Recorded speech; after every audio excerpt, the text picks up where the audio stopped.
Assalamualaikum warahmatullahi wabarakatuh.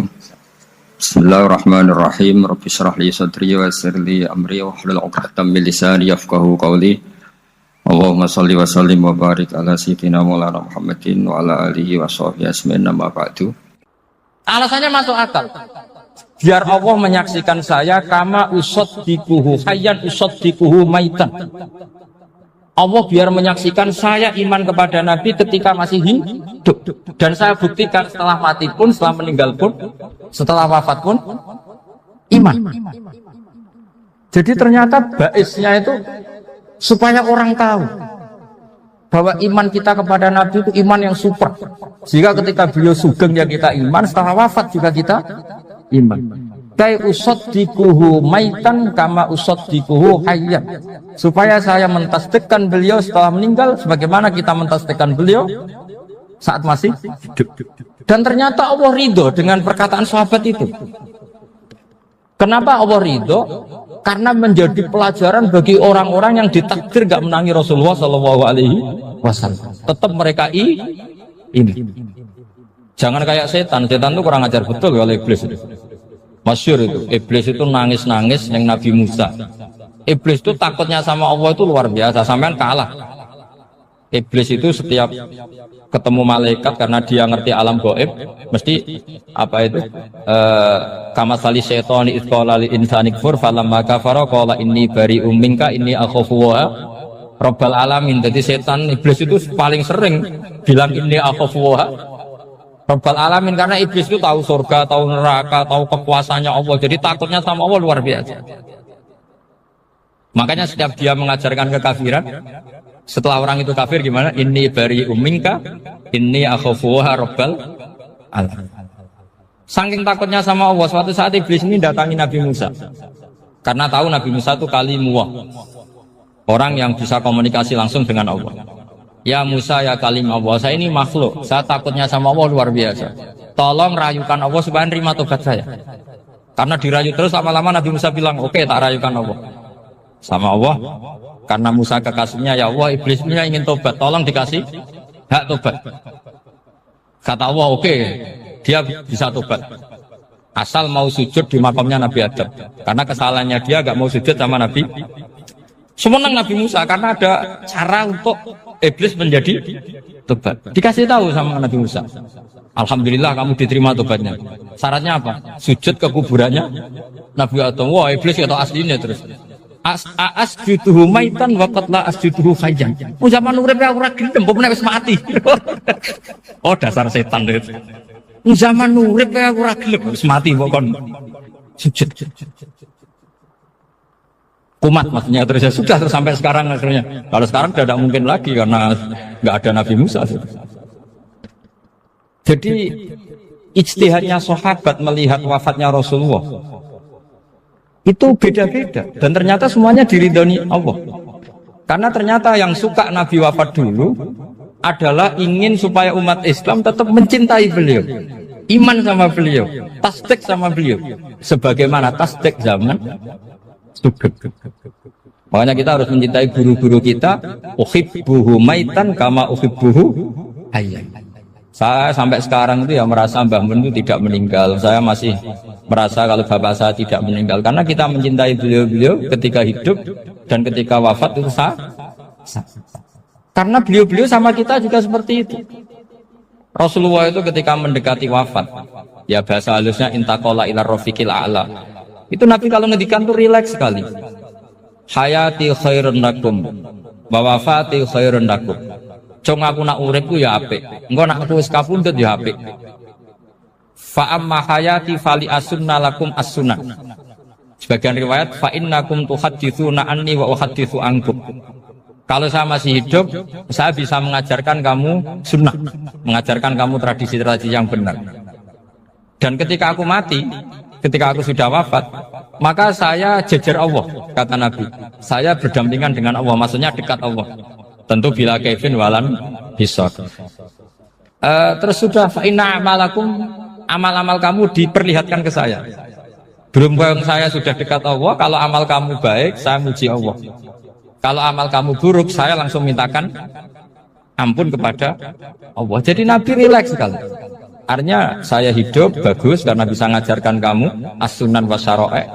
Kalau saya wafat karena saya dekat Allah.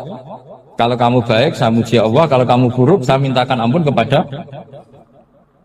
Guru-guru kita juga seperti itu. Justru setelah wafat beliau-beliau punya kesempatan dekat sama Allah, dekat sama al-malail a'la, sehingga mendoakan apa?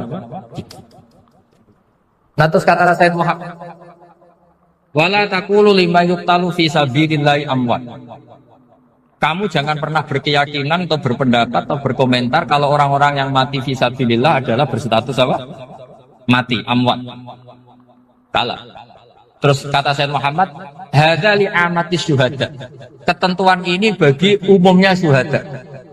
Artinya gini, umumnya syuhada saja tidak berstatus amwat, apalagi hadza Rasulullah sayyidul syuhada, sayyidul anbiya, sayyidul mursalin, tentu tidak pernah berstatus amwat. Ya saya ulang lagi ya, jadi zaman cara berpikir amatus syuhada, syuhada yang umum saja berstatus hidup, tidak boleh distatuskan amwat, apalagi Rasulullah itu sayyidus syuhada, sayyidul anbiya, maka status beliau pasti hayyun la yamut, pasti beliau itu hidup tidak. Dan karena beliau itu asfaq, sangat sayang kepada kita, sebagaimana zaman beliau hidup itu sayang kepada kita sampai nangis-nangis minta hak syafaat, maka setelah meninggalkan pun beliau pasti sayang kita dan pasti berusaha supaya kita diampuni oleh Allah Subhanahu wa ta'ala. Sehingga ada sahabat yang tadi berpendapat kalau saya nggak masalah Nabi wafat dulu, supaya Allah menyaksikan saya usaddiquhu maitan kama usaddiquhu hayya. Jadi ini cerita ya, cerita sudut-sudut pandang. Oke, itu penting sekali. Kata Sayyid Ali yang Shahibu Simtud Durar itu, wabihi qiwamus syariah, yang bisa mengawal syariat itu hanya fikih. Fikih itu ya kalau yang paling gampang untuk kita misalnya punya Fathul Qorib, Fathul Mu'in, Fathul Mu'in. Tapi yang faham betul, mesti faham itu ngelotok setengah hafal. Jangan bawa kitabnya tok, sementing sekian semester terus selesai. Itu sama-sama dosa, itu dosennya ya dosa, mahasiswanya juga dosa. Karena sudah terlanjur sarjana agama, ternyata nggak bisa, itu kan mendingan dasar sarjana agama. Itu saya tak cerita sama Kiai Roba, itu ada fatwa kiai juga wali. Suatu saat ada penyanyi dangdut top terkenal di Indonesia itu nyanyi dangdut, ya penyanyi ya dai, entah itu hakikat entah majus tidak tahu. Itu kiai itu fatwanya lucu, kalau kamu datangi dia pas main dangdut masih saya beri izin, tapi kalau datangi dia pas pengajian itu tak larang kan santrinya jadi eskal, ini pas pengajian dilarang, pas dangdutan kok malah dapat izin. Tapi bukan berarti halal ya, dapat izin. Dapat izin kan potensinya bisa karena dilarang lah ya tetap belerot. Terus suatu saat si santri ini setengah wali, tidak wali tapi setengah. Lama-lama itu memahami gurunya, ternyata sirinya begini. Kalau seorang penyanyi yang tidak pernah ngaji kemudian ngomong agama, itu potensinya itu fadallu wa adallu, sesat dan menyesatkan. Tapi kalau dia sedang nyanyi dangdut, penyanyinya cowok, sama jangan bayangkan dangdut putri, enggak, itu cowok sudah tua lagi. Jadi potensi halalnya ada lah maksudnya untuk, tapi tidak alat musiknya, orangnya. Tapi kalau dia nyanyi itu paling dosanya hanya nyanyi. Saya ulang lagi ya. Murid tadi akhirnya paham kalau datangi pengajian itu artinya ikrar kalau dia seorang dai atau seorang yang layak ngomong apa? Agama. Itu lebih bahaya karena kita santri, apalagi kita doktor atau MM, terus ngekrori orang yang nggak jelas asal usulnya. Tapi kalau nyanyi kan nyanyi saja. Sehingga itu menjadi fikih. Bahaya terbesar dalam fikih adalah apa? Mengkaji fikih tidak dari ahlinya. Ya seorang lagi ya, mengkaji fikih tidak dari apa? Ahlinya. Nah kenapa demikian? Begini, saya beri contoh. Ilmu fikih itu tentu pertama dari Rasulullah SAW, kemudian bersanad sampai kita, atau kita sampai Rasulullah. Itu mengalami sekian ijtihad yang tidak mudah. Saya beri sekian contoh. Dulu Imam Syafi'i itu sukanya sama guru yang miskin, ya, karena rata-rata santri juga miskin. Jadi mesti ngidolakan guru yang miskin, karena sesama miskinnya harus berkoalisi. Tapi akhirnya gurunya Imam Syafi'i itu miskin sekali. Namanya Muslim bin Khalid Az-Zanji itu miskin, Sufyan As-Sauri miskin, Sufyan bin Uyainah miskin. Setelah ngaji di Medina itu Imam Malik itu kaya. Pas itu Imam Malik sudah kaya. Setiap ketemu Imam Syafi'i dikasih uang. Sampai ketika Imam Malik itu bilang, kamu sudah alim, ilmu saya sudah habis, kamu ngaji sama yang lain. Sama siapa? Kata Imam Malik, orang yang sealim saya sudah meninggal, namanya Abu Hanifah. Tapi dia punya murid, namanya Muhammad bin Hasan Asy-Syaibani, kamu ke sana. Terus Imam Malik datang ke Baki. Dulu Baki itu pasar rental, ya Grab lah kira-kira sekarang. Mengumumkan, siapa kafilah yang mau ke Irak? Kita ya Imam Malik, dibayari sama Imam Malik, ini yang antar ke Irak, ke Muhammad bin Hasan Asy-Syaibani. Imam Malik mulai ngeper, guru saya yang miskin tidak pernah nyangoni, guru-guru saya yang kaya sering nyangoni. Mulai memasalahkan kiai miskin, gitu, kira-kira seperti itu, mulai masalah. Setelah datang ke Irak, di Muhammad bin Hasan Asy-Syaibani itu si Muhammad bin Hasan Asy-Syaibani itu kalau ngitung uang itu di meja tamu. Jadi punya emas lantaan, punya uang. Kira-kira kalau Indonesia punya rupiah, punya dolar, dihitung itu di ruang tamu. Kata Imam Syafi'i, saya dengan Imam Malik saja enggak seret, ini lebih kedonyan lagi kiai. Ngitung uang itu di ruang tamu. Terus akhirnya si Muhammad bin Hasan Asy-Syaibani ini ahlul usul, dia pakar usul. Kamu heran sama saya? Iya, kiai kok kedunyan, dia ngomong gitu. Tapi kata Muhammad bin Hasan Asy-Syaibani, kalau kiai tidak boleh kaya, dia tak kayak wong fasik, dan gue demenan, gue mabuk. Oh jangan, nanti dipakai maksiat. Tengjenengan mawon kersane digetokan, berarti kiai oleh sugih, pun angsal. Semenjak itu jadi satu fikih bagi Imam Syafi'i. Ternyata kalau mengharamkan kiai sugih, berarti membolehkan yang fasik sugih. Kalau yang fasik sugih bisa dipakai i'anah alal maksiyah. Semenjak itu mindset pikiran Imam Syafi'i rubah. Saking rubahnya sampai beliau berpendapat orang bisa beli Alphard, kok beli carry itu haram. Bisa jadi bupati kayak Pak Roba, jadi RT haram. Pokoknya gitu. Bisa keren kayak Gus Bak, kok jadi orang pendengar haram. Pokoknya haram terus. Karena dalil beliau al-Islam ya'lu walalillah alaih. Coba sampean ridho misalnya jadi orang Gresik dipimpin orang yang nggak sholat, ridho ndak? Ndak. Atau sholat tapi nggak bisa ngaji, ridho ndak? Ketika yang bisa ngaji berpotensi jadi buba, terus keterusan. Karena Imam Syafi'i keterusan, ya umatnya keterusan. Akhirnya orang-orang Syafi'i itu politikus rata-rata. Ya, makanya sampean jangan kaget sama Baruba. Kakak saya wakil bupati di. Putranya Mbah Mun ada yang wakil apa? Gubernur. Dulu Gus Wahid yang menteri agama. Itu asal usul dari perubahan fikih, mindset cara berpikir Imam Syafi'i. Jadi dulu itu fikih ditemukan itu jelimet, ada perdebatan. Itu tidak hanya pada level ulama, pada level Nabi pun ada perdebatan. Jadi jangan kira Nabi itu tidak debat, ya debat. Nabi itu asal seangkatan itu mesti debat, termasuk debat dengan malaikat. Jadi kalau perlu ya debat sama apa? Karena malaikat itu kan lugu itu gak iso mikir. Karena kalau malaikat iso mikir bisa jadi rektor. Nanti kasihan Pak Salam. Malaikat gak boleh jadi rektor.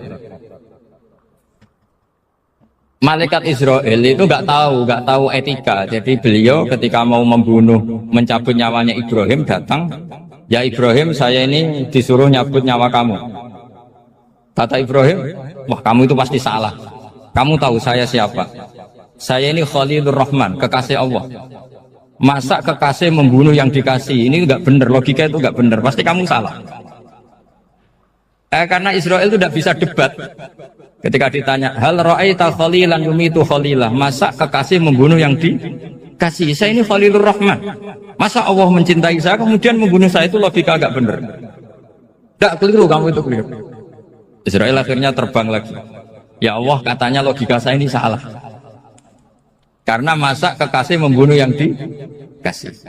Karena Israel nggak pernah sekolah, nggak pernah sekolah. Nggak bisa dia jawab. Akhirnya diajarin Allah. Dah kamu bilang gini ke Ibrahim. Hal ra'aita khalilan yakrahu ayyalqa khalila. Masa kekasih tidak siap ketemu yang dikasih. Dibalik logikanya. Akhirnya datang lagi ke Israel, kata Allah begini, masa jenengan kekasihnya tidak siap ketemu yang kau kasih. Oh ya ya oke, mati gak apa-apa.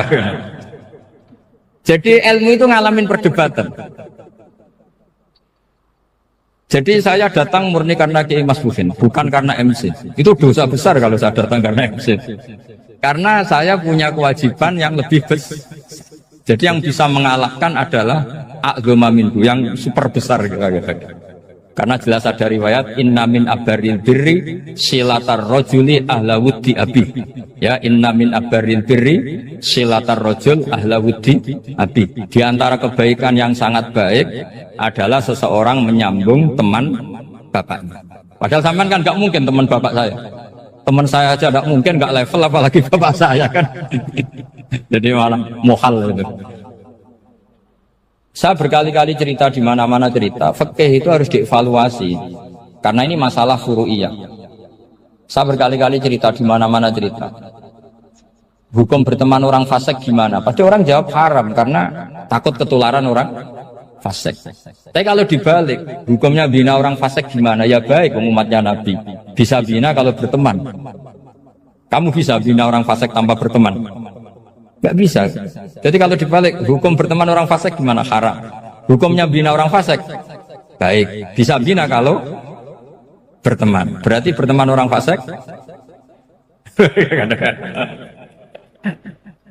Ya terus nanti pada level lapangan sih gampang. Kalau yang soleh membina yang fasik dan yang fasik ketularan yang soleh, maka ternyata kalau yang soleh ketularan fasik ya berarti ternyata buruk. Tapi kan hukum masa nunggu kenyataan kan, jadi nggak hukum. Di mana-mana hukum itu kan ada asumsi, karena ini masalah ijtihad. Nah itu yang dilakukan para ulama kita. Jadi sampean harus mengkaji fikih secara detail, karena tidak hanya kita yang khilaf. Nabi-nabi juga khilaf dalam menentukan dakwah ilallah. Wali-wali kita kayak Abdul Hasan Asyadili sama Sayyid Abdul Al-Haddad itu juga. Imam Ghazali ya khilaf. Imam Suyuti itu kalau ketemu Al-Qastolani itu saling tidak nanya, saking nggak cocoknya, masyhur itu. Jadi ulama nggak cocok. Bedanya nak saiki berkoro partai. Gitu. Kalau orang dulu enggak, karena pakai asumsi, karena memang susah. Nggak misalnya memang tak bedai, tak beri yang nggak misalnya ada orang rukuk kemudian kentut, itu sholatnya batal apa enggak? Enggak, jawab saja. Enggak, orang sholat kemudian pas rukuk kentut atau kelihatan auratnya, sholatnya batal apa enggak? Batal. Itu keliru nih sampai ini salah dosen ini mesti itu. Pertanyaannya gini, yang dikatakan sholat itu kan aqwalun wa af'alun muftatahatun bitakbir muftatamatun bitasbih. Lalu ketika sampai rukuk apa sudah namanya sholat jika kamu katakan batal? Namanya sholat aja belum kok sudah kamu katakan batal gitu.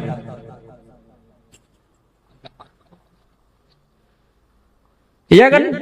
Jadi kalau aku mau sholat pas rukuk ngetut batal atau ora? Mestinya jawaban yang benar, ya ora sholat jadinya gitu. Karena kalau dikatakan sholat definisinya harus sampai salah. Tapi kan kita nggak mungkin ngomong seperti itu kan, dianggap majnun. Padahal itu yang benar, yang punya kecerdasan. Nah makanya pertanyaannya, fikih itu ngikuti bahasa awam apa bahasa istilah? Kalau ngikuti bahasa awam ya kayak tadi, sholat kok pas rukuk kentut maka batal. Sebenarnya yang batal itu sholatnya apa rukuknya? Nah makanya terjadi perdebatan. Kalau yang pakar-pakar usuli itu salah istilah itu nggak mau.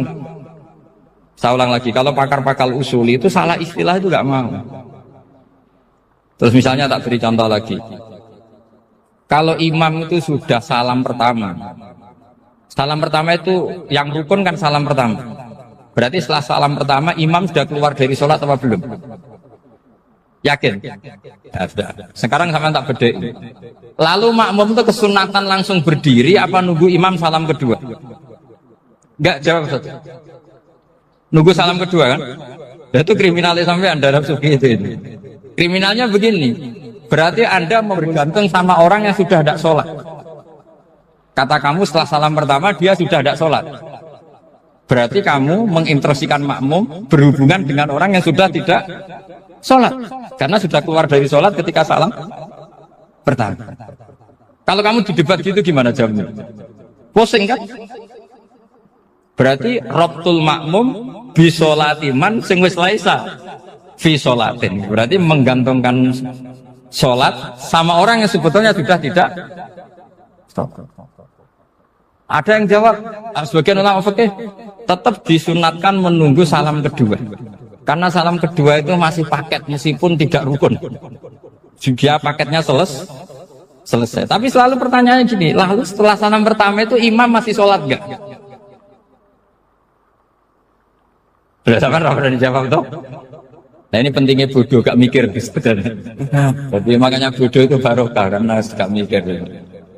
Jadi soalnya Rabbana ma khalaqta hadza batila. Sing bodoh ya barokah, sing pinter ya barokah. Secara barokah maksiat. Surano barokah blas. Jadi ilmu itu harus mengalami satu gesekan karena logika itu bisa dibalik. Nah karena ilmu itu mengalami satu gesekan, satu logika yang bisa kayak iya kayak enggak. Sehingga jargon di dunia ijtihad itu begini. Ra'yuna shawabun yahtamilul khata' wa ra'yuka khata'un yahtamilus shawab. Pendapat saya benar tapi mungkin salah.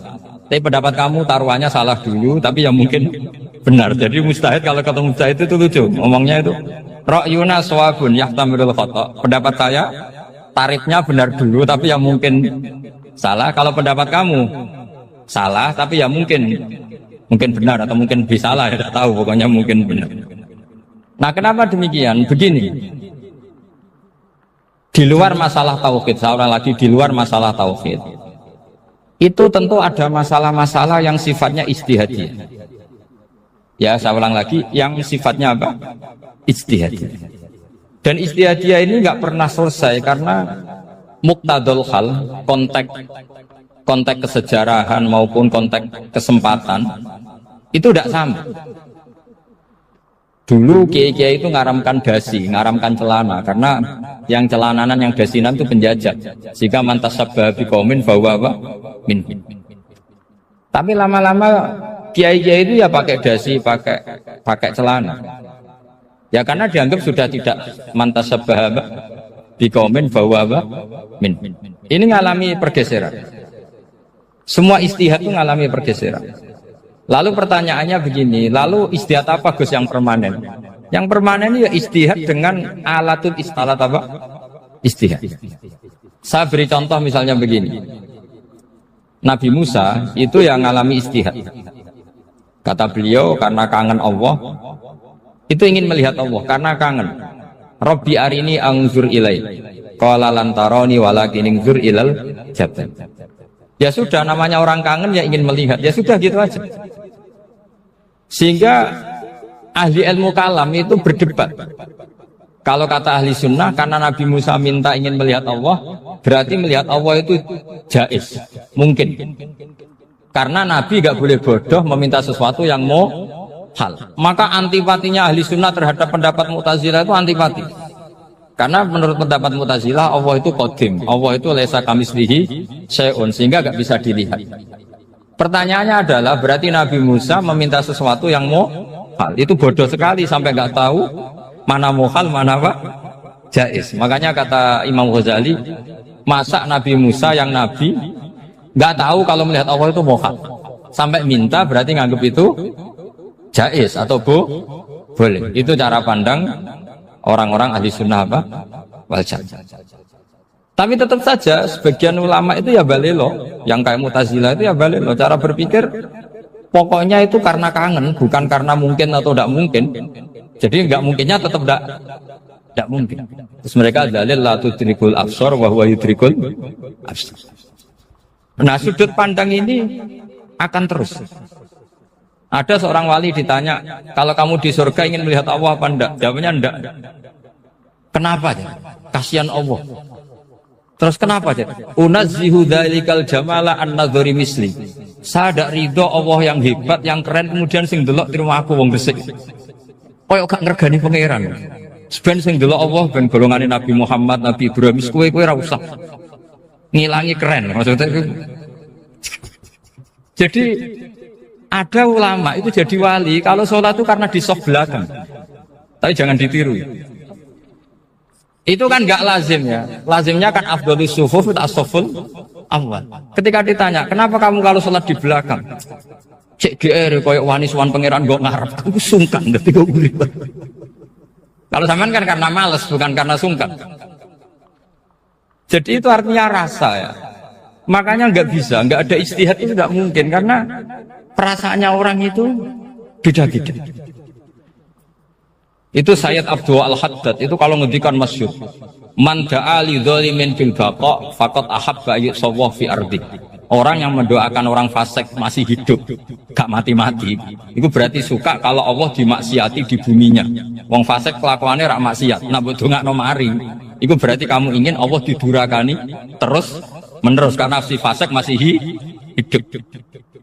Tapi kalau Abu Hasan As-Sadili cara ngendikan gini, kalimatnya persis. Man ahabba alla yusawwahu fi ardi faqad ahabba alla tadhharu maghfiratuh. Orang yang ingin dunia ini steril gak ada maksiat, maka sama saja berkeinginan tidak melihat luasnya maghfirahnya Allah. Sama-sama wali besar. Tapi cara pandang hubungannya dengan Allah seperti itu. Jadi mau tidak mau ijtihad itu mau tidak mau. Makanya tidak usah dipertentangkan misalnya cara berpakaian, cara apa. Yang penting sesuai aturan Islam ya sudah. Karena ini urusan rasa. Urusan apa? Rasa. Itu Syekh Hasan Basri itu sering jagungan sama Rabi'ah Adawiyah. Itu secara fikih salah. Tapi pas itu ulama fikih ditanya, kenapa Anda tidak komentar terhadap dua wali besar yang sering ketemu? Andaikan semua santri seperti itu akan saya halalkan, karena nggak mungkin punya nafsu. Sehingga fikih dulu memang masih asli. Kamu lihat di takrib misalnya, lelaki melihat perempuan itu nggak boleh kecuali sekian alasan. Termasuk boleh itu litaklim karena mengajar, atau lil muamalah. Ini yang mulai masalah. Ada warung kopi, penjaganya cantik, santri-santri ngopi. Ini lil muamalah, kan kasus itu. Mau disalahkan tuh ada takbirnya. Mau dibenarkan ini jelas fasik kan, jelas fasik. Maksudnya sudah fasik sebelum itu ditambah itu, jadi fasiknya permanen. Nah pertanyaannya adalah, kalau kamu ngajar mbak-mbak, kemudian hafal yang cantik yang enggak, itu taklim lin nazar apa nazar li taklim? Itu taklim apa modus? Makanya kalau ngopi cari bakul yang cantik, itu muamalah untuk nazar apa nazar untuk muamalah? Loh kalau saya ngopi dengan kiroba pasti halal. Karena begini, berjalan saja, bareng capek, nggak tahu itu warungnya siapa, terus berhenti ngopi. Kebetulan bakule cantik. Nah itu mungkin halal, karena kan saya tidak milih-milih. Ingin ngopi kebetulan bakule cantik. Kalau kamu kan nggak hafal daftarnya. Wah itu mesti haram gitu, mesti haram gitu. Karena berarti kan kamu menjadikan ngopi ini modus. Gue jagani nak takok pangeran, lo kok nazar?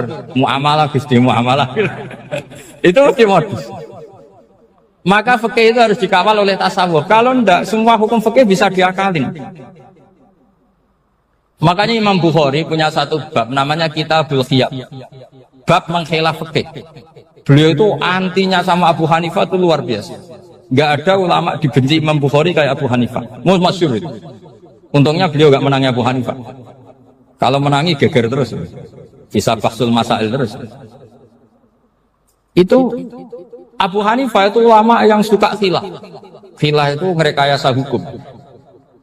Misalnya begini, saya ini puasa agak lemes, ujian agak lemes, apalagi kiai serapati di duit, santri beling-beling lemes. Apa mangan itu kan, poso-poso kok mangan kan gak keren. Supaya saya bisa makan dan halal, saya bisa ngajak kiai robai ya jalan-jalan. Jalan-jalan nyari yang jarak 2 marhalah, ya sudah.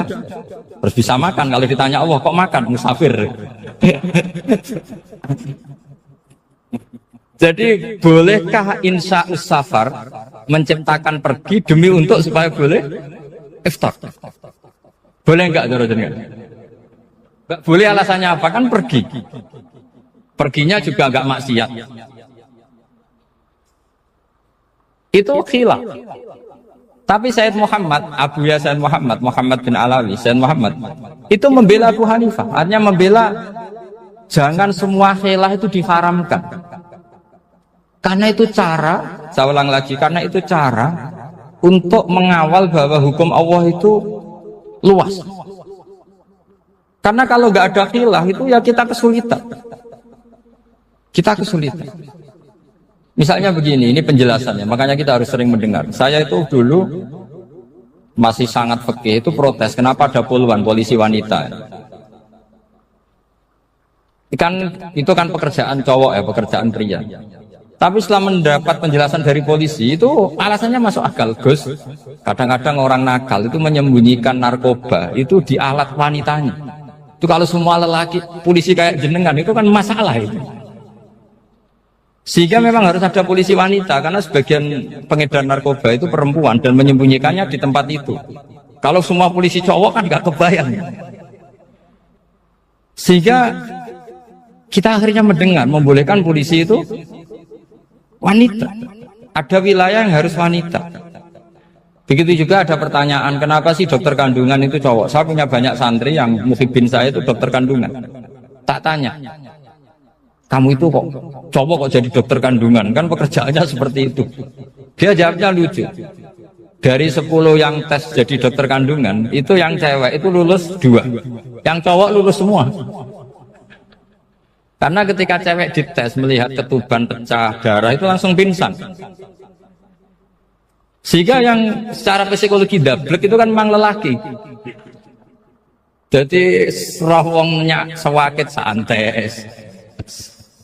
Kadang nggak lahir-lahir cinta ini nang jopo rokokan santai.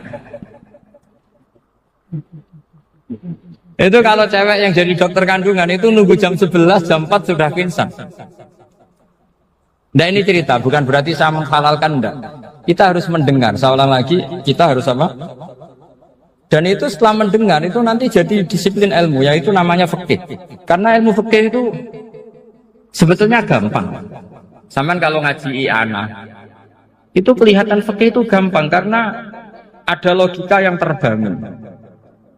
Misalnya begini, orang kalau tawaf itu disuruh agak jauh dari Ka'bah. Jangan sampai nginjak sadarwan. Karena sadarwan itu pondasi itu ikut Ka'bah. Kenapa begitu? Ya jenenge ra muteri Ka'bah, ide-ide Ka'bah.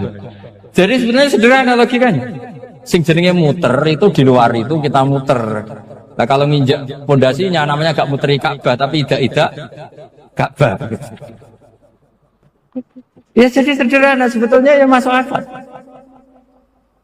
Jadi fikih itu tidak ada yang iskal, sebetulnya masuk akal. Tapi karena kita nekuni itu tidak serius, maka terus jadi paradok.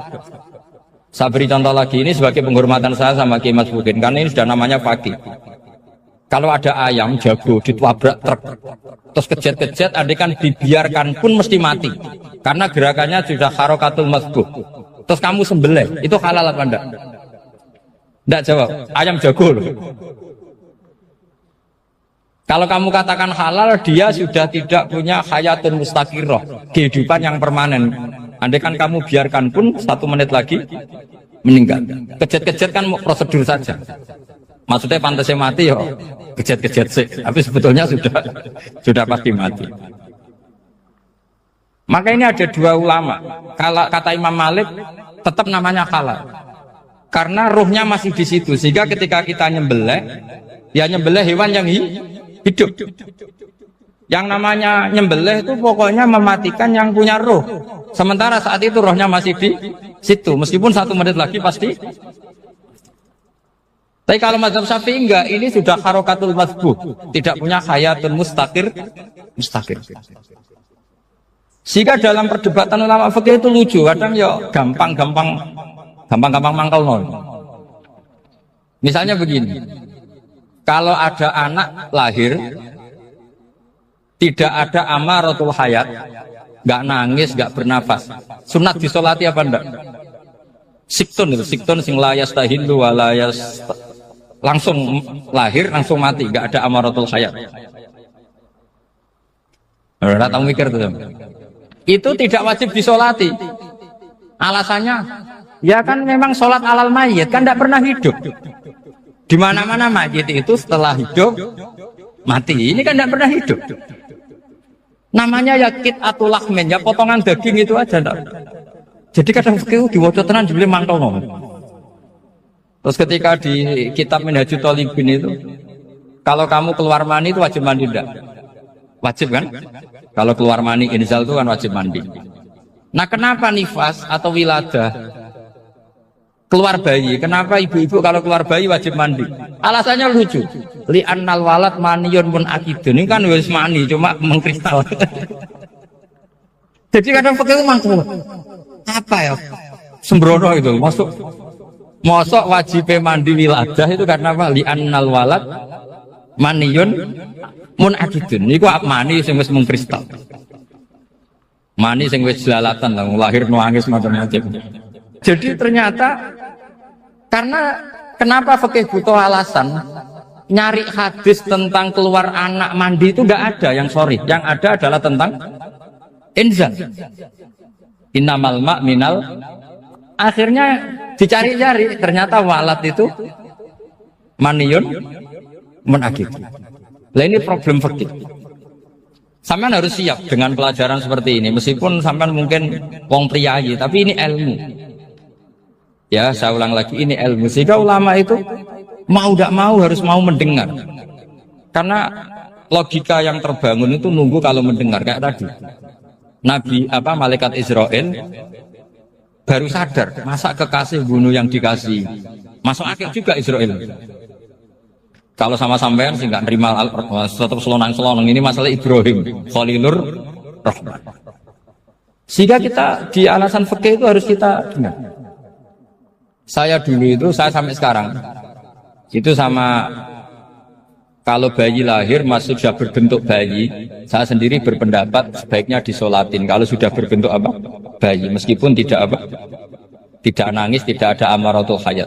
Kan yang digugurkan itu wajibnya, bukan masalah boleh dan tidak. Itu banyaklah perdebatan ulama di bab itu. Saya beri contoh lagi perdebatan ulama. Ini contoh-contoh fikih karena ini khusus penghormatan status fakih tadi. Itu kalau ada orang mati jenazah itu. Jenazah itu kalau sholat, itu kan umumnya jenazah di depan, kita nyolati di belakang. Itu yang mengatakan begitu ya tidak punya alasan, ya taunya mulai dulu begitu, di mana-mana nyolati jenazah, jenazahnya di depan. Tapi di kitab Makhali jelas diterangkan, kata kaul sani tidak wajib. Alasannya ya lucu, fa indal janazah laisat bi imamin. Jenazah itu tidak imam, kenapa harus di depan? Kan kacau kan? Lu coba alasannya di depan apa? Dia ada imam kok. Nah barokahnya fikih itu, sehingga kita melihat di Arab Saudi sekarang, itu jenazah kan di belakang, tapi kita tetap nyolati apa? Mayit. Kalau di Arab Saudi musim haji, itu jenazahnya di kamar mayit, tapi kita nyolati. Itu satu-satunya takbir ya tadi, fa innal janazah laisat bimanzilatil imam. Tapi jangan praktekkan, nanti dia kepaliran sesat. Saya hanya cerita ilmu, jangan dipraktekkan. Kalau dipraktekkan masih jadi aliran sesat. Mono jenazah ning guri mame kok ngarep aliran sesat. Sebetulnya bukan sesat tuh. Uji coba fikih. Ya karena tadi fa innal janazah laisat bimanzilatil. Bukti lagi kalau sampean sholat ghaib. Sholat ghaib ini misalnya mayitnya di Surabaya, boleh enggak sholat ghaib di sini? Terus jenazahnya di belakang kamu apa depan kamu? Nah ini kan fikih itu pokoknya gitu. Makanya standar furu'iyah itu susah. Karena perdebatannya itu mirip-mirip, kayak iya, kayak tidak, kayak. Makanya dulu zaman sahabat, ada sahabat itu mencintai Rasulullah. Senengannya sowan. Bukti cinta sowan. Banyak juga yang sahabat bukti cinta Nabi itu tidak pernah sowan. Alasannya ganggu. Kenapa kamu jarang sowan Nabi? Saya sering jamaah sama Nabi, saya tidak pernah sowan. Kenapa? Ganggu. Biar Nabi kalau di rumah sama anak istrinya, saya tidak mau ganggu. Makanya saya termasuk kiai yang gak pati seneng disowani. Karena ya itu tadi. Kalau ngulang seneng saya, kalau disowani biasa. Kalau kiai roba itu nilai, nak pernah sepuh jadi rasuan nilai. Jadi beda. Saya sering ditilii kiai sepuh. Tapi bahasanya tentu tidak sowan, tapi nopo nilai. Kalau sowan itu kan nafkah itu seperti itu. Jadi ada disiplin, di situ ada disiplin ilmu. Yang kadang kita tidak cocok. Makanya Imam Syafi'i sendiri ngendikan, kadang beliau dengan gurunya, dengan Imam Malik sampai ngarang ikhtilafu Malik. Beliau punya data yang beliau itu sedang nggak sama dengan gurunya, yaitu Imam siapa? Malik. Karena mindsetnya itu beda. Tidak sampai misalnya saya tanya, sholat itu harus menghadap kemana? Tidak, jawab saja. Kiblatnya. Ukurannya apa coba? Namanya madhep. Wajah apa dada? Imam Syafi'i milihnya dada. Sekarang praktekkan dalam dialog keseharian. Saya jagungan sama Kiai Roba seperti ini, terus wajah saya begini, madhep enggak? Nah, itu masalah. Terus pertanyaannya, madhep dengan dada itu fi sholat apa fil qiyam?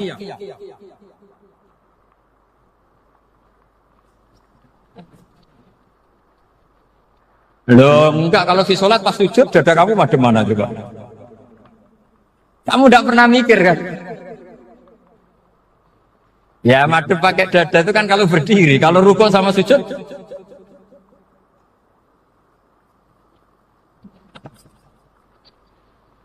Loh itu ulama itu jelimet gitu.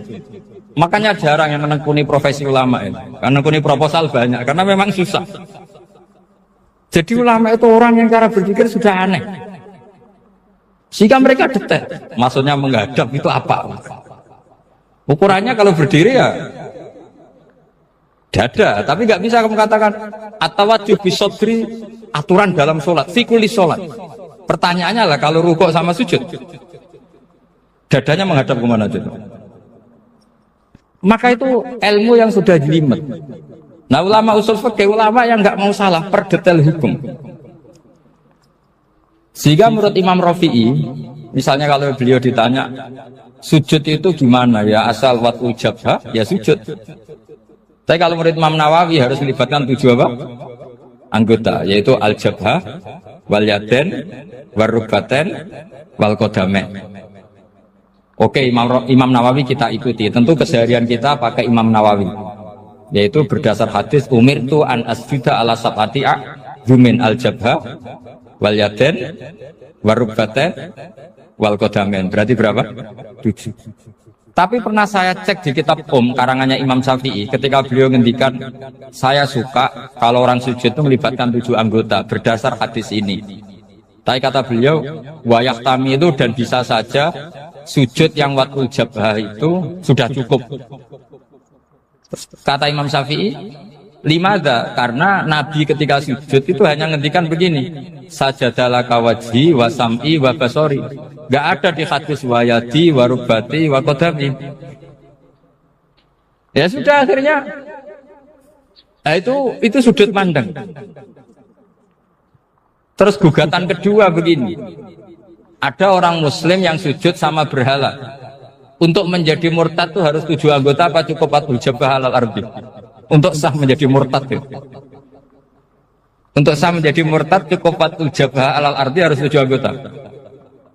Untuk keabsahan murtadnya ini. Tidak jawab.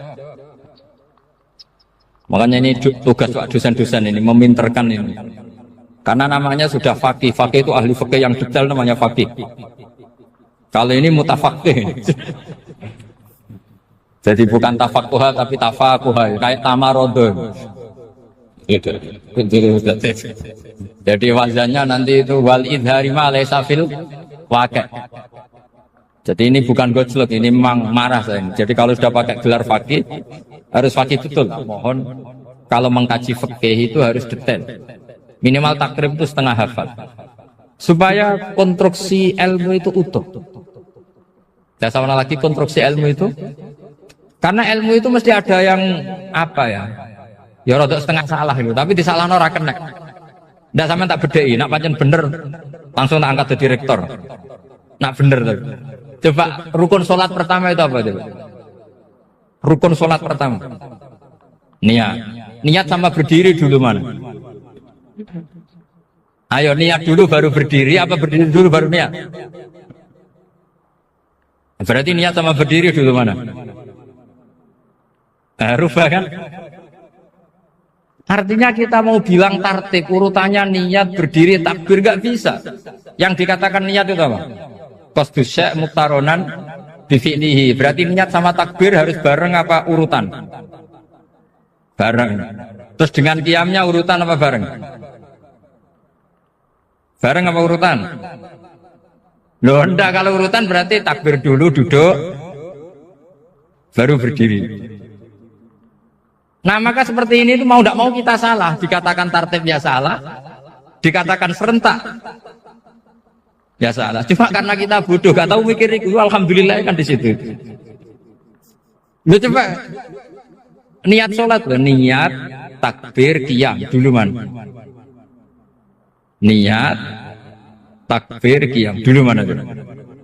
Dulu qiyam. Nggak ada kitab yang mengatakan arkanus sholat awaluha. Oh, dianggap kitab kriminal mesti. Makanya ngendikane ulama-ulama di sarah-sarah, mau tidak mau sebagian istilah itu tasamu itu wis gampang ngono kok repot. Karena kita tidak bisa detailnya. Coba misalnya puasa. Puasa Ramadan itu wajib apa? Tabyitun niat, nginepno niat. Sing darane nginep itu umure lama apa enggak? Lama kan? Sekarang sebelum 2 menit kamu baru niat, sah apa enggak? Sah. Itu sempat nginep apa enggak 2 menit itu? Enggak sempat kan? Jadi ilmu itu, makanya kata ulama-ulama, pokoknya ilmu itu mesti ono unsur tasamu. Tasamu itu ya tiga gampang. Apa? Tiga gampang. Misalnya Imam Syafi'i berpendapat mashu ba'dir roksi. Itu kata beliau walau sya'rotan fi hadir roksi. Meskipun satu rambut asal masih di wilayah kepala, tapi kalau rambut itu dikeliwir dibasuh di sini nggak sah, karena sudah keluar dari batas apa? Kepala. Imam Syafi'i cara berpikir kan, yes ini jenenge basuh sirah. Tapi cara Abu Hanifah enggak, ya enggak, yang namanya megang kepala itu ya minimal 1/4. Masa gitu dikatakan megang? Lalu ulama usul fikih itu berdebat. Sesuatu itu sesuai masodaknya. Masodak itu yasduku alaihi kada, yaitu ini tadi saya cerita ke Ibu Khen tentang ngaji Jamul Jawame. Ini ilmu yang di Jamul Jawame. Sesuatu itu ukurannya mayasduku alaihi kada apa dengan takrif definisi. Misalnya gini, sholat itu batal dengan makan. Kalau kamu sholat makan batal nggak? Nggak, jawab saja. Batal. Itu satu upo apa satu piring? Nggak, jawab saja. Satu upo sudah batal. Sekarang bab makan di ngurmat tamu. Cong tamuku keimangan. Iku sak upo apa sak piring? Nah ini kan tidak fair, di bab tamu makan satu piring, tapi di bab sholat satu upo. Maka pertanyaannya, lalu penamaan sesuatu itu berdasar masodak, mayasduku alaihi ismu kadza, atau berdasar uruf? Ukurannya apa coba? Maka terus jadi perdebatan. Nah ini di sini ini pentingnya ulama, karena ya sekarang saya bedai kan, cengkeh itu wangi apa enggak? Kategorinya cengkeh. Wangi kan, kalau orang bikin kue tar pasti pakai apa?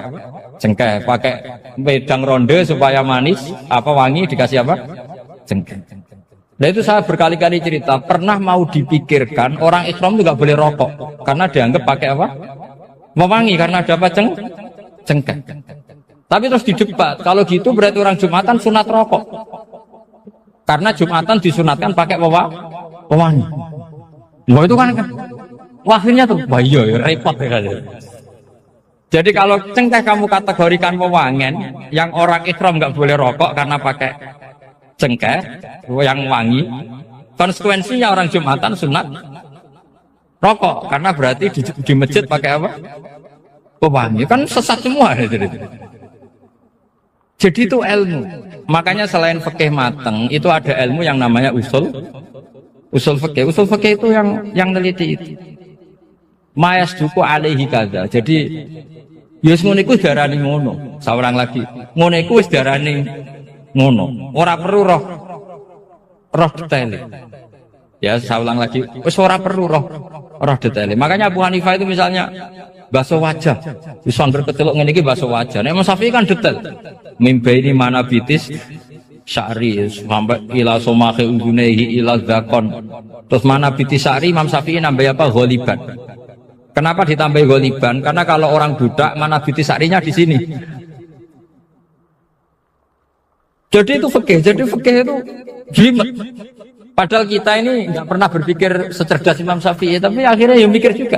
Agak ditambah ghaliban, mana bitis sya'rinya orang budak kan? Sini. Terus sekarang perdebatannya, orang budak basuh Maskur Roksi di sini sah enggak? Karena tadi itu wajah apa kepala?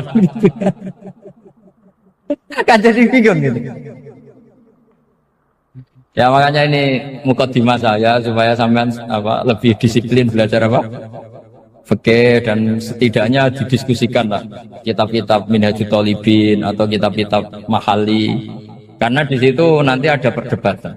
Terus seperti keyakinan ahli sunnah wal jamaah, semua istilah salah pada Nabi atau dosa yang diterapkan istilah itu pada sinten Nabi itu disebut mimbabi hasanatil abrar sayyatul muqarrabin, satu kesalahan yang tidak punya akibat apapun. Satu kesalahan sing tidak punya akibat apapun, sing mestine itu cara kita ini tidak salah.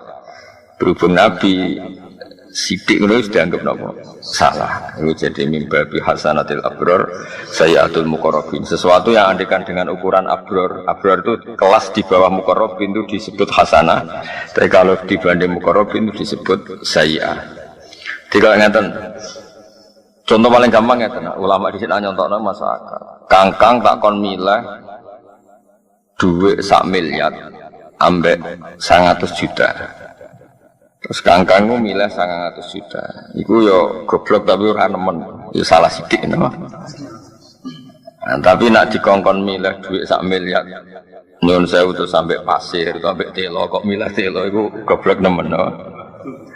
Nah istihad itu kayak gitu. Istihad itu suatu yang dua pilihan yang sama-sama masih masuk akal. Ayo jadi sama-sama masuk akal itu mimbabi hasanatil abrar sayyatul muqarrabin. Tapi nak liyane gak masuk akal itu wis pancen salah tenan kok. Salah tenan. Hasil Nabi ku ya ditakdir salah tapi salah itu mimbabi hasanatil abrar sayyatul muqarrabin. Jadi kamane ana wong duwe sandal merek tapi milih nganggo jepit. Wong ya salah tapi nyatane cek sandalan. Yes, pokoknya afdal lebih fadil, mesti afal. Pokoknya tidak sampai fatal, apa? Tidak sampai. Tapi ukuran Nabi ini ditegur pangeran, apa? Terus ditegur pangeran. Litarhuba supaya seneng sapa ummatuka umat sira. Nambah waca mutadi lituro hiba supaya ngekeki semangat sira ta nyenengno sira umataka umat sira mbok senengno fil jihad ing dalam gelem jihad. Jadi kita semua pasti tidak ekstremis, seolah lagi kita semua pasti tidak ekstremis. Tapi ada momentum yang jihad itu penting. Sekamane kok saiki fatwa sopan itu untuk momentum, untuk momentum. Tapi zaman Belanda, terus kowe nyarano wong kon sopan ambek Belanda itu kebodohan, no? Masa koyo rin cerita Belanda wis penjajah diundang Ndoro, no? Diundang napa? Ndoro. Ono kebodohan, no? Tentu momentum saat itu yang baik nopo jihad nopo ngusir Belanda dari nopo Indonesia. Apalagi zaman Nabi ngadepi Abu Jahal, Abu Lahab. Terus misalnya Nabi nanamno akhlak karimah sama Abu Jahal, ngono ora kebayang. Terus kangkang kon mijeti sinten Abu Jahal. Ora kebayang kan? Terus kangkang gekno kopi apa? Abu Jahal. Monggo bareng Abu Jahal metingkrang terus ngongkon. Kok nerokok? Terus kangkang punya apa? Sami'na wa ta'na. Iku sopan tak goblok. Goblok. Nah, jadi kabeh ono momentume. Dia juga kayak orang liberal. Islam itu jihad, Islam itu pedang, Islam itu saif, Islam itu radikal orang ono momentum. Zaman Belanda jajah kita ya tentu kita jihad, Ya jihad. Sausé damai ya kangkang kadang dukung tim Belanda no. Wong dunyane wis napa? Damai. Dhisik Jepang itu penjajah no. Saiki kangkang gak di motor Jepang ya ngeluh no. Kabeh iku momentum napa? Momentum. Nah iku jenenge kabeh iku muqtadul hal. Kabeh iku muqtadul hal. Jadi melane al-hukmu yaduru ma'ilatihi wujudan wa adaman. Wa al-hukmu yaduru ma'ilatihi wujudan. Kayak calon mertuamu nganggep kowe saiki prospek. Bareng didelok kok ngentekno donya dianggap problem. Jadi tahu di statusno prospek, saiki di statusno problem. Utawa waliah. Pertama dianggap mantu sing go musibah. Jebule karir apik. Nah, berarti sangka problem jadi berkah. Utawa zigzag kadang problem.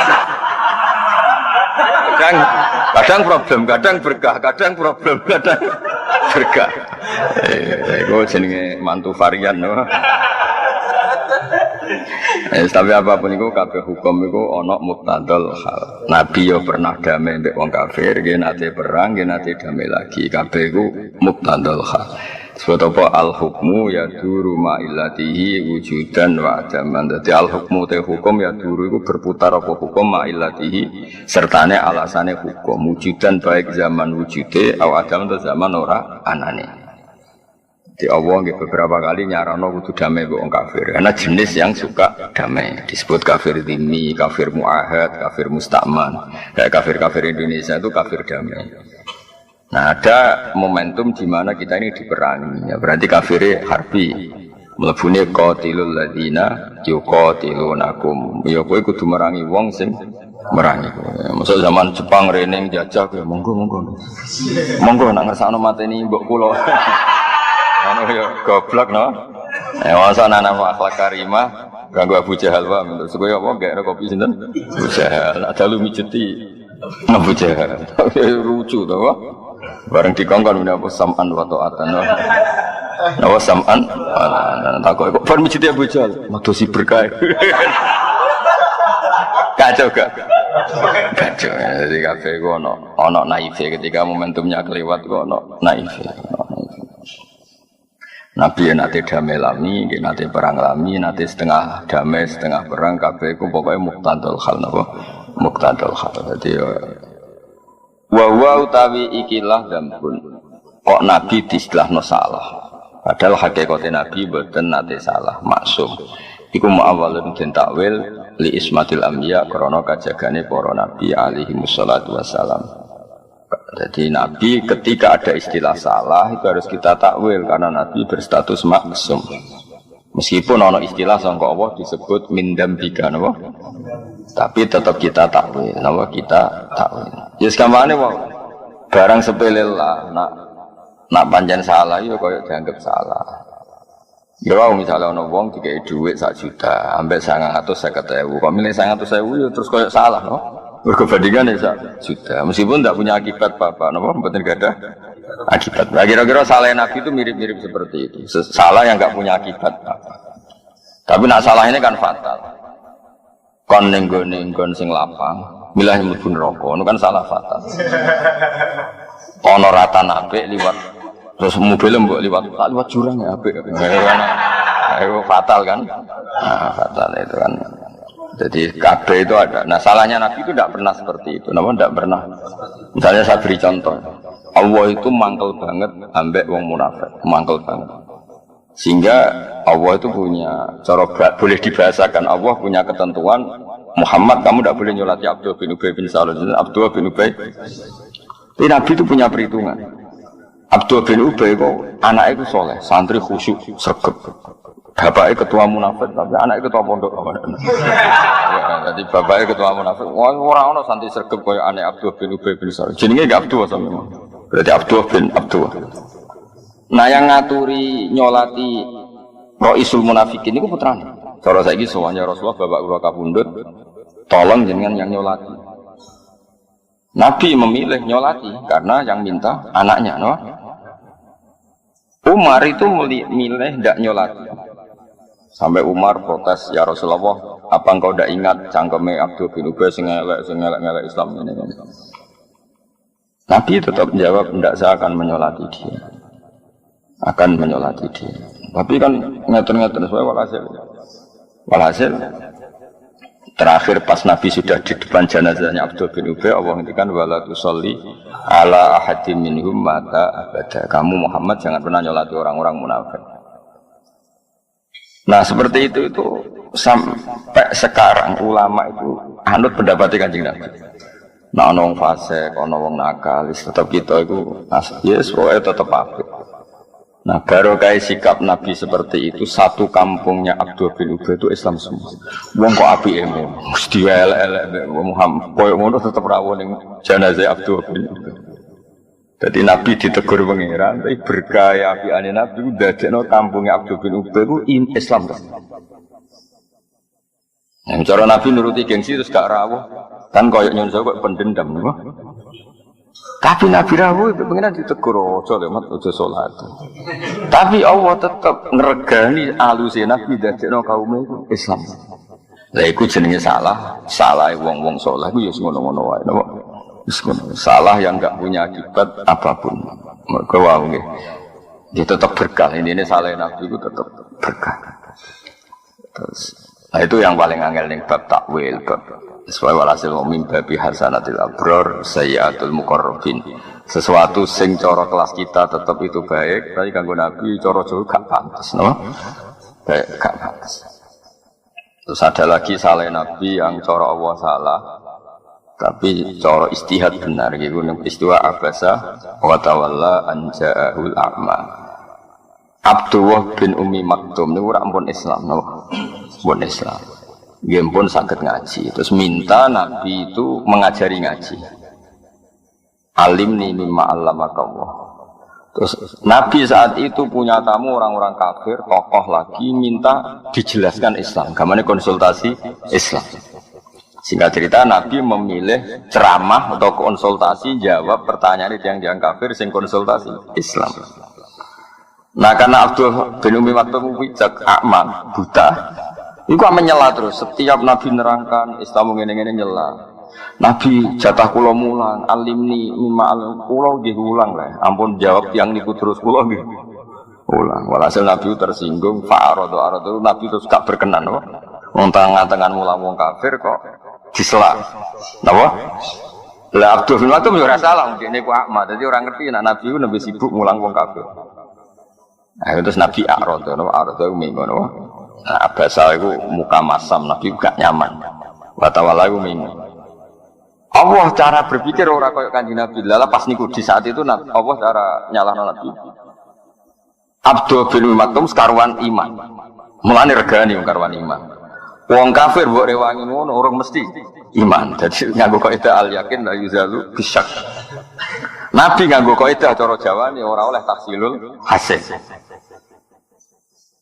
Nah itu kan mirip, no?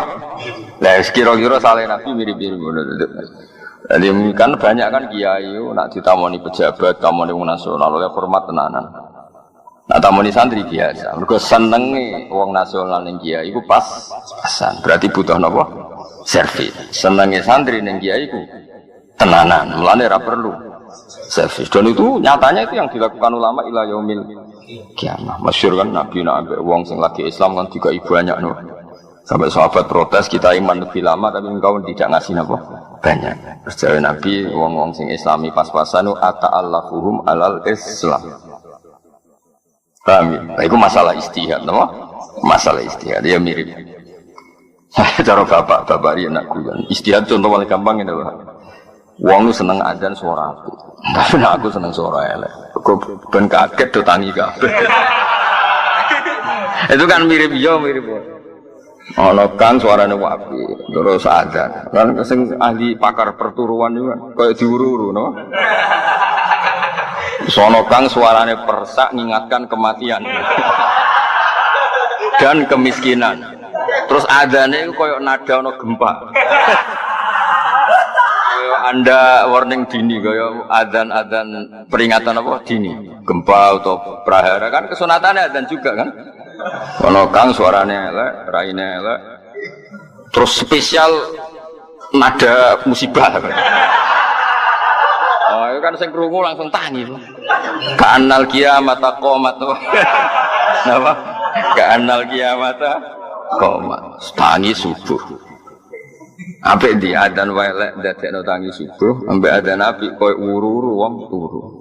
Ya misalnya ono pertanyaan ngono apik. Apik sing elek dadekno wong tangi subuh. Ya, tapi kan ora mungkin syariat kok ngono iku. Syariat kok bela swara elek kan mboten mungkin. Nah, itu masalah istihad. Istihad itu ciri utamanya itu mirip, mirip. Makanya di hukum istihad ana ra'yi shawabun yahtamilul khata' wa ra'yu ka khata'un yahtamilus shawab. Dadi ra'yi te pendapat ingsun shawabun sing bener. Meskipun yahtamilu al khata'a, meskipun pendapat saya itu mungkin salah. Tapi kalau memberi nilai orang lain wa ra'yu ka khata'un, pendapat Anda ini salah tapi yahtamilus shawab. Bisa saja yang benar. Jadi jenenge ijtihad itu masalah yahtamilu napa? Jadi ya itu kayak iya kayak enggak. Nah, ijtihadnya Nabi juga gitu. Kadang yang nyuwun ditentang Abu Bakar, ditentang Umar, tapi orang niat ngelama karena kayak iya kayak orang apa kayak iya. Kayak tadi Umar nentang Nabi ketika badhe nyolati Abdullah bin Ubay bin Salul. Abu Bakar dukung. Nabi milah pendapatnya pangeran bener Umar. Tapi tetap secara istihad sing dilampahi Nabi iku sing dibenerno secara istihad ila yaumil kiamah. Pangeran yo maklum ya serapi piye pangeran yo senenge ana nabi ne istihad ya seneng. Katalah cerita-cerita mirip-mirip seperti itu banyak. Ya mirip-mirip seperti itu banyak. Atas masalah yang terkenal gitu Abasa wa tawalla. Itu mulai guru-guru kita mbek wong nasional ngomong sing senenge kiai pas-pasan kan lebih memberi servis timbang mbek kangkang sing senenge kiai wis permanen, paham ya? Iku otomatis napa?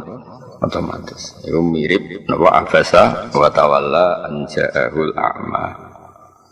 Tapi nyatanya kanjeng Nabi ditegur pangeran. Tapi yo setelah itu Nabi begitu terus sesuai ijtihadnya. Dan setelah itu nyatanya sama Allah dibiarkan dan dibenarkan. Itu nunjukno ya negur wae ra akibat apa. Wah ya negur ya. Negur wae kan dia akibat apa. Itu jenenge wa huwa muawwalun ismatil anbiya. Dan itu ya tidak semua kesalahan itu akibat fatal. Ya sekali kangkang. Sakjane cara teori sing dadi imam iku apik sing paling apik. Apik sing paling misale kangkang yang milih sing wis umur, ahli fikih sing ngene-ngene. Tapi kalau itu terus-menerus akan jadi keangkuhan. Wong mau diimami wong sing sangisore akan melahirkan keangkuhan. Mulane Nabi nanti ngendikan sallu khalfa man qala la ilaha illallah. Tapi melihat imam itu ketua delegasi, jebule imame culun. Ketua supir panglima kok culun kan ya lucu. Nah lho ngono imam harus sempurna no.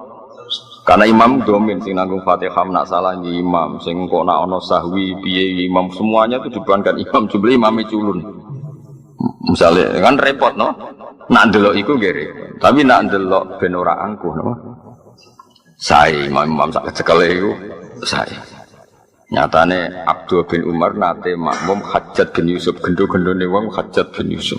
Berapa tragedi perang sing gara-gara Hajjaj bin Yusuf orang biadab betul Hajjaj. Tapi Abdul bin Umar nate makmum Hajjaj. Wis diceritain Imam Syafi'i.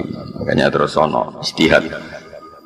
Nah, kula piyambak imam sak kecekel wae. Kok kowe nak pulang kampung nak nganggo standar ideal ono wong tuwa Fatihah ra bener.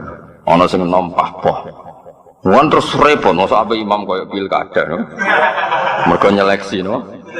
Iki unggul neng afkoh tapi jeblok neng akro. Iki neng akro apik tapi asan cek cilik. Iki nom tapi menang nasab. Iki menang nasab tapi kalah akro kan terus seleksi kan panjang, no? Kalau itu dituruti kan. Nah itu jenis masalah istihad, no? Masalah no? Ra'yi shawabun yahtamilul khata' wa ra'yu ka khata'un yahtamilul shawab. Tentu setelah kita istihad tuh memberi nilai kita ini yang benar karena kita kadung milih kan harus ra'yi shawabun. Jadi kata sekolah milih di pondok ora kakean pelaturan, ora kakean keamanan. Nanti kalau kebanyakan keamanan nanti orang terlatih takut sama keamanan, tidak takut sama Allah Subhanahu wa taala. Itu kan jangka panjangnya tidak bagus. Tapi ada juga pondok yang suka ada keamanan. Sebagai hidayat pas-pasan itu dikawal. Jadi kiai-kiai sing pondoknya keamanannya agak, itu yakin nak santri hidayatnya pas. Sehingga butuh apa? Keamanan. Lah aku itu yakin kangkang tawakalnya bener. Saya mondok kurang kiriman tetap bahagia nek saking tinggine tawakal ya. Kiriman kurang, wong tua saya pas asa, tetap happy karena tawakalnya kelas tinggi. Harus. Tapi ya pendapat no. Ra'yi shawabun yahtamilul khata' wa ra'yuka khata'un yahtamilus shawab. Nah, di bab-bab istihad itu ranahnya seperti itu dan itu pasti. Betul kok mungkin itu pasti. Mulane riyen Mbah Mun nak salat akhir, riyen Mbah Karim nak salat di akhir. Nak cara sing pro salat awal iku piye-piye wektu iku gak mesti urip ya ora mesti. Mulane tabadur ning nang salat nang wis no. Tapi sing salat akhir iku duwe konstitusi. Nak kabeh salat awal nanti dikira salat awal itu syarat sah. Sehingga ngono ana salat dhuwur jam 2 terus koyo ora sah. Mulane kudu ana kiai sing jaga salat akhir wektu ben wong roh batas akhir. Paham ya, roh?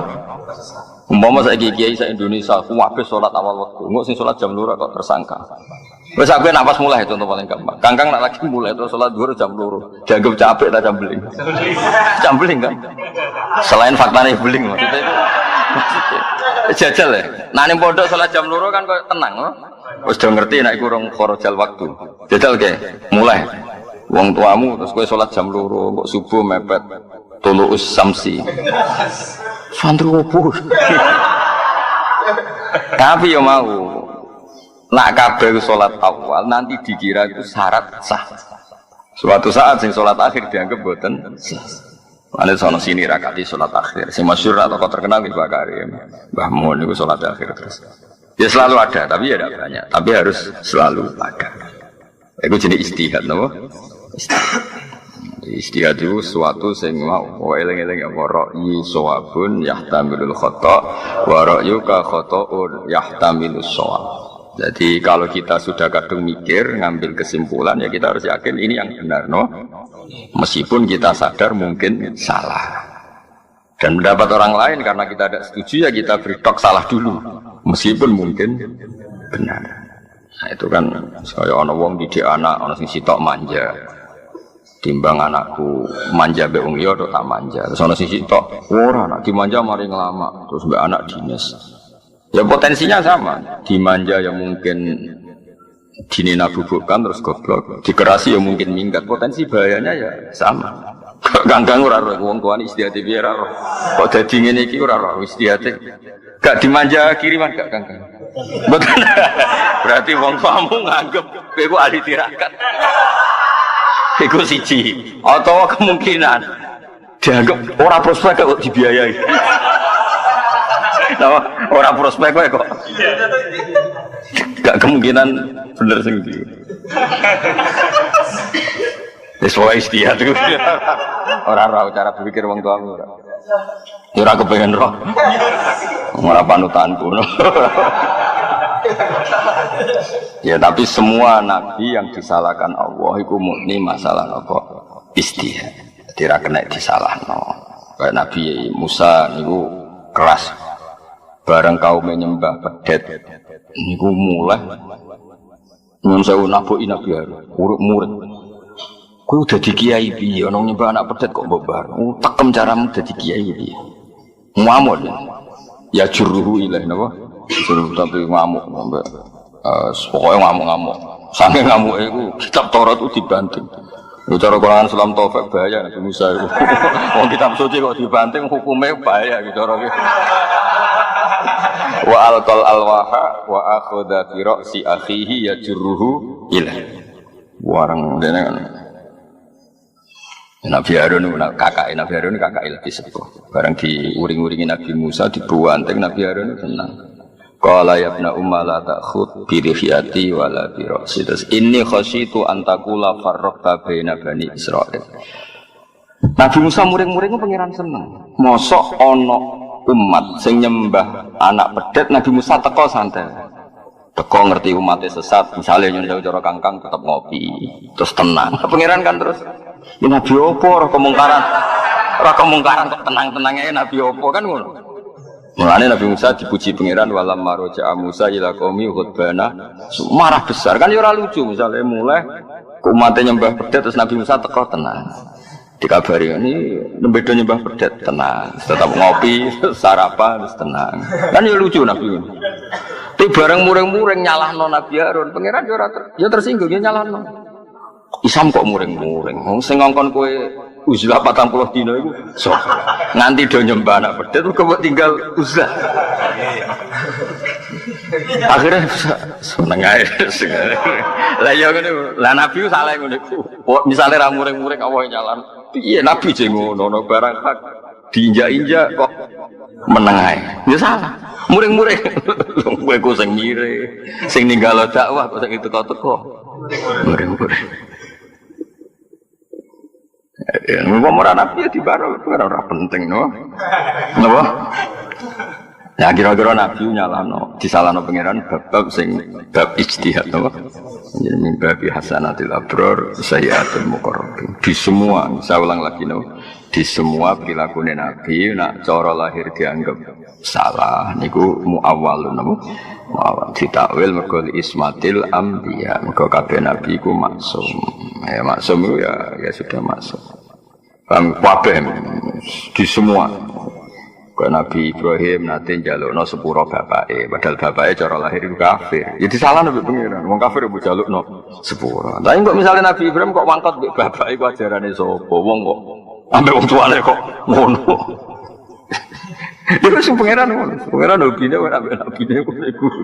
Ya sekarang kena dipantau ya faluma biasa. Pengiran ya terserah pengiran. Misalnya Nabi Ibrahim kok pertama wangkot mbek wong tuane kuras, disiplin mergo wong tuane misale cara lahir kafir itu salah no. Ajarane sapa wong tuane keras.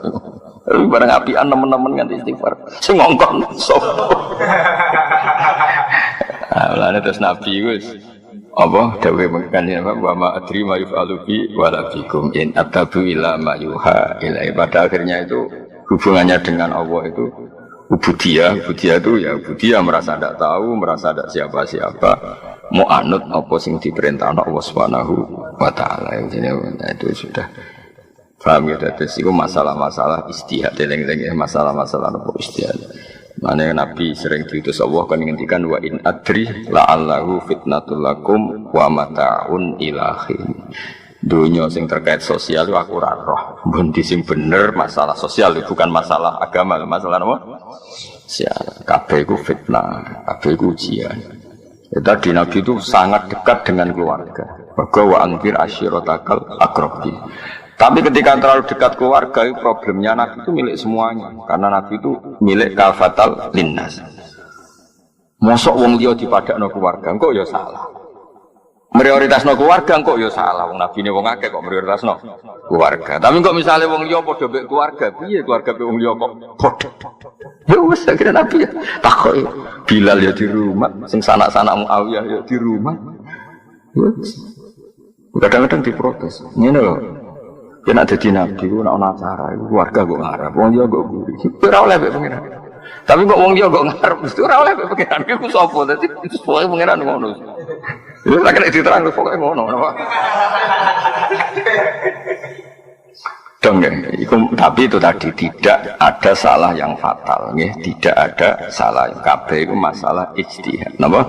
Masalah ijtihad. Terus Nabi badhe nyolati Abdullah bin Ubay bin Salul. Nabi disalahno pangeran. Tapi barokah ijtihad Nabi itu dinut para wali ila yaumil qiyamah. Enggak ada kan nyon sewu bocah-bocah sing mati oplosan, kiai-kiai do rawuh nyolati. Mergo ibuke dari majelis taklim, anake geng lah iku ibuke melok majelis ya ngregani ibuke, napa ngregani. Kuwi padha Nabi rawuh ning Abdul bin Ubay bin Salul ngregani anake. Paham ya? Niku tengene sarah-sarah hadis, para syurahul hadis dan sampai wakila aslama bimaji ila Abdullah bin Ubay alfu baitin min qaum. Sampai gara-gara saine Nabi niku 1000 rumah niku Islam. Sing dhisik iku mantan wong munafik kabeh. Genge Abdul bin Ubay. Dadi bareng Nabi rawuh kebangetan jen pemimpin kita. Wong kok wangkot sik ngono. Sing digedhingi wong kok apike ngono kok. Mergo rawuh napa? Rawuh. Kira-kira Nabi Abdul bin Ubay kebangetan ketuane kita. Wong kok elek.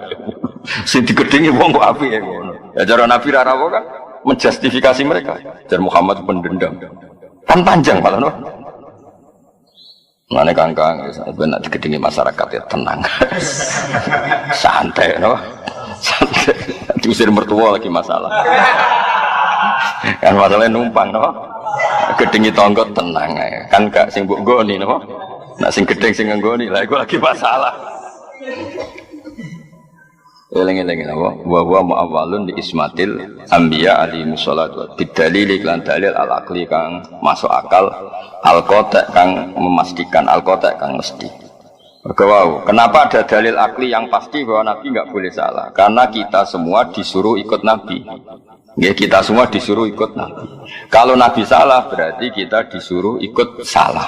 Padahal nggak mungkin Allah memerintahkan kesalahan. Paham ya? Logikanya jadi kita semua diutus ikut Nabi. Kalau faktanya Nabi salah, berarti kita disuruh ikut salah. Padahal Allah tidak mungkin memerintahkan kesalahan. Maka kesalahannya Nabi itu mimbabi hasanatil abdor sayyatul muqarrab.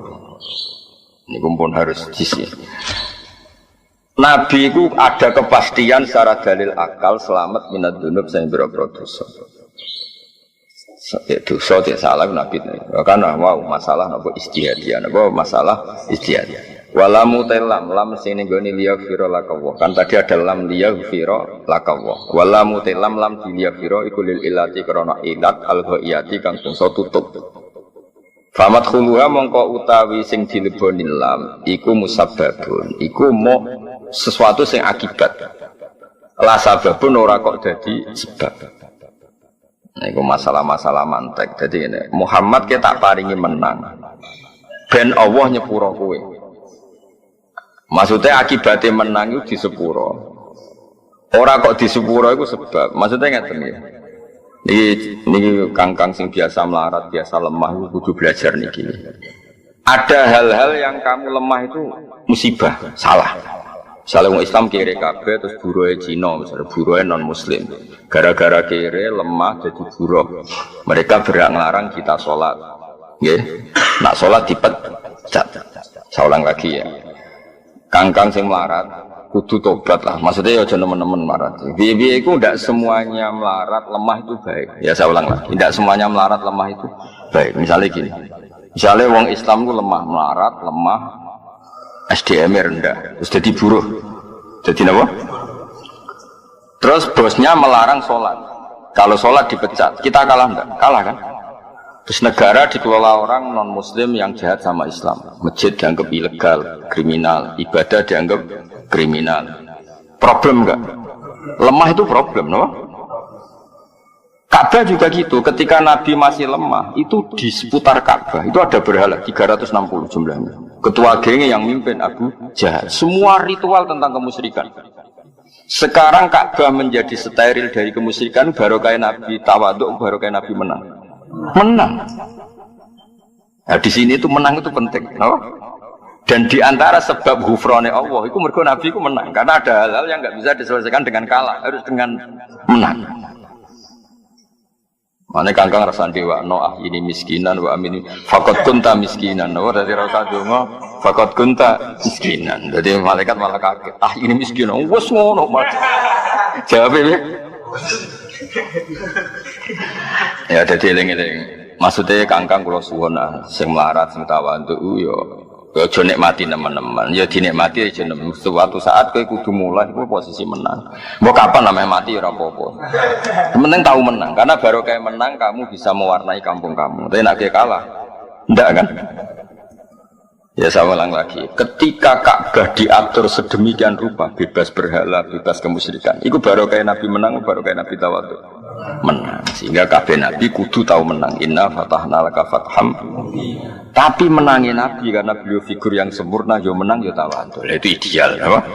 Tapi kan pernah ada periode bahwa tawadhu itu nyuwun sewu tidak menyelesaikan masalah. Paham ya? Mulane kudu inna fatahna. Misalnya kita tawadhu tok bojomu lara, wong tuamu lara. Mau munamuni matur nuwun mbek nyumbang kan yo repot. Dan aku juga, mbak biro ibu 1 juta. Gak masalah. Sebelum buka WhatsApp betul sawah dewi. Sebelum dibiayai betulnya nih buatmu dewi. Ya jadi hebatnya pengiran. Jadi menang itu juga sababul ghufran. Kenapa menang itu juga sababul ghufran? Karena baru kayak menang itu kita bisa semuanya. Kan katakan bos-bos juga di Jakarta malah nyarat nol kudu ono jamaah no? Pabriknya dikasih masjid malah syaratnya itu ono jamaah berarti kedara ono sholat ono jamaah. Ya jadi menang itu penting. Tapi ya nak sing ditakdiri cek rong menang ya cuma maksa menang semua cok hise ngontali gotri ben jado kowe jenenge memaksakan kok. Maksakan. Malah mandek operasi kok. Malah panjang kok. Yang jelas menang itu penting, ya, tapi jangan paksakan. Mergo nek wis menang iku istilah Allah iku alamate ridane Allah niku diantarane niku sebutnya dengan surat Fatah surat Nur apa sahabat wala yumakkinanna lahum dinahumul ladzi irtada lahum wala yubaddilannahum min ba'di khaufihim amna. Jadi ciri utama ridane Allah niku sok mben aku wis ridho tenanan, kowe cara beragama iku posisi kuat. Wala yumakkinanna lahum dinahumul ladzi irtada lahum. Kayak di Indonesia itu kan orang sholat nyaman, pengajian nyaman, nggak ada yang berani ganggu. Itu sudah ada tamkin, apa? Ada kekokohan. Tamkin itu kokoh, nama.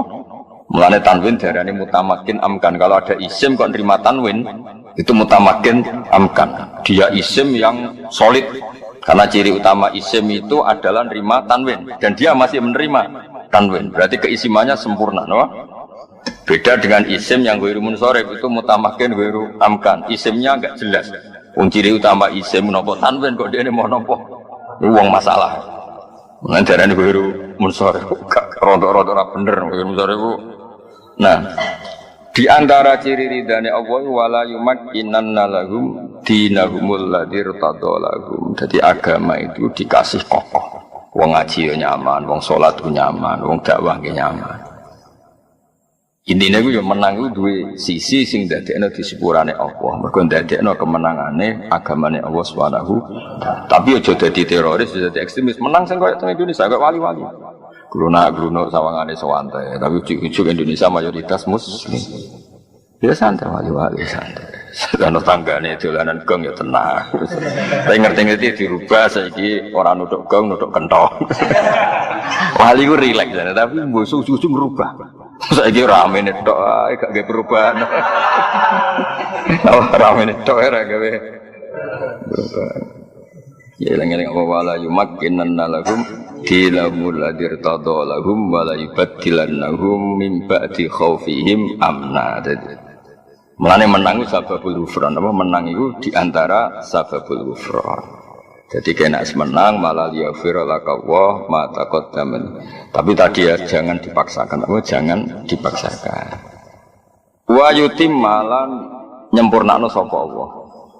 Bil fathi kelan kemenangan al-mazkuri kang den sebut nikmat wa nikmate Allah in amahu tegese nikmate paringe nikmat Allah. In amahu tegese paringe nikmat Allah berarti idhofatul masdar li fa'ilihi wa idhofatul masdar li fa'ilihi. Kan gak mungkin menane ngene wa yutim malan nyempurnakno sapa nikmat nikmat ing Allah. Allah di posisi menerima. Oh sembrono ya. Kafir halus ngono ngono. Lah ya masa Allah posisi al-mun'am sing diparingi nikmat. Tentu Allah al-mun'im napa? Berarti apa? Nikmatahu ing nikmate Allah. Berarti Allah posisi fa'il. Mulane digenti in amahu napa? Ing oleh paring